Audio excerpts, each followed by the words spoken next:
As I left the safety of this amazing sea vessel, I knew the end of my journey was near. With hopes of finding this lost land of Atlantis, I set out on what would be one of the most incredible experiences of my life. As I swam away, I was honored to have my dolphin friends bid me a fond farewell as they wished me luck on my daring journey. Soon, I found myself passing through a mysterious cave with the underwater volcano flowing in the background. As I swam further in this unfamiliar sea, I discovered an odd structure on the ocean floor. It was a door that seemed to have no real purpose. I quickly learned this was not the case. Passing through the opening was no problem. However, as I began to shut the door, I noticed an ominous sight. An army of what I could only describe as mermen, marching and guarding a beautiful underwater city. The city I knew was the lost city of Atlantis. This ancient myth was now a reality. This lost civilization was no longer lost. In mere moments upon entering this city, I found myself in great peril.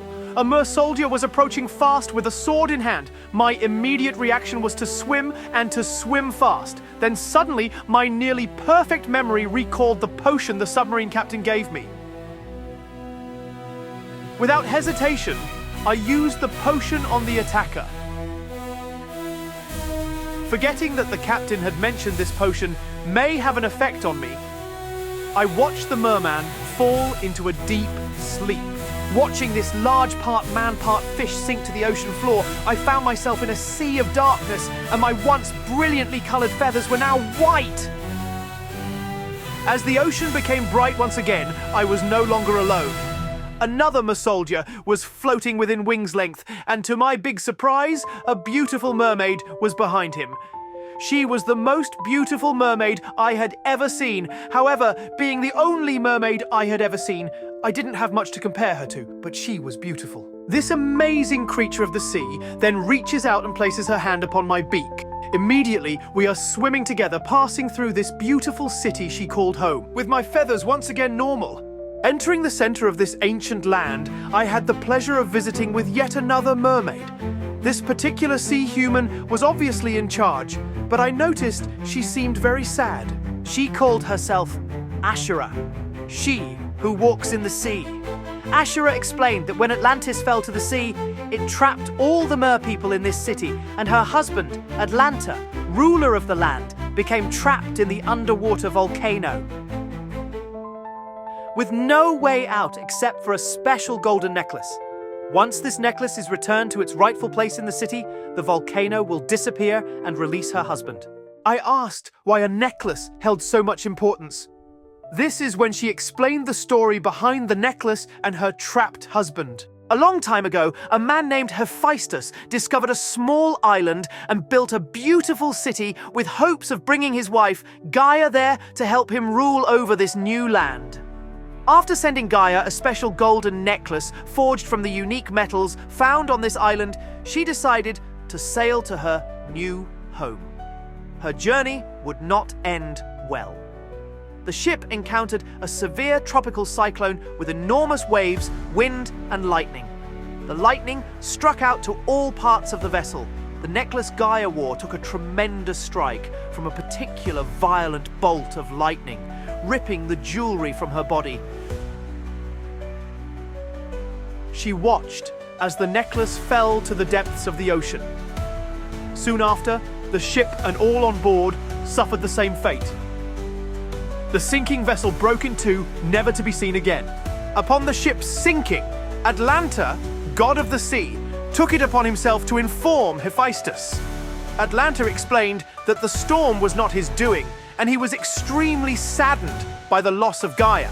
Hephaestus was in shock and immediately blamed Atlanta for his wife's death.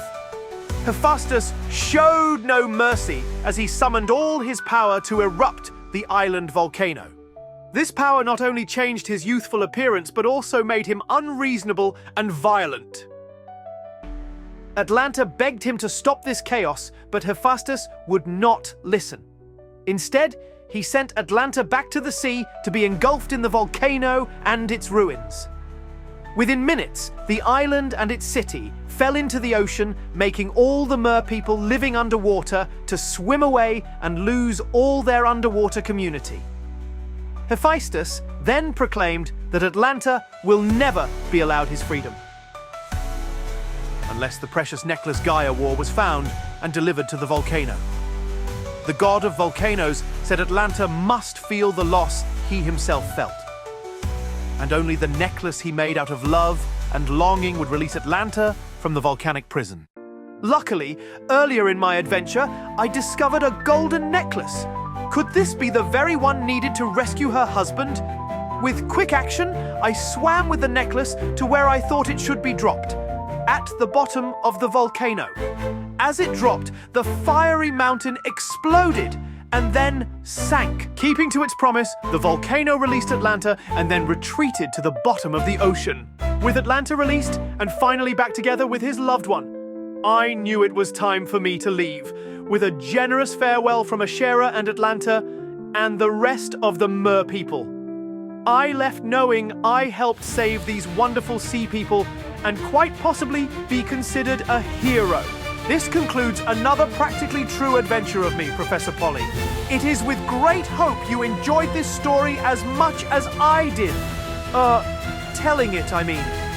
Thank you for listening, and please check out some of my other harrowing adventures above and below the sea.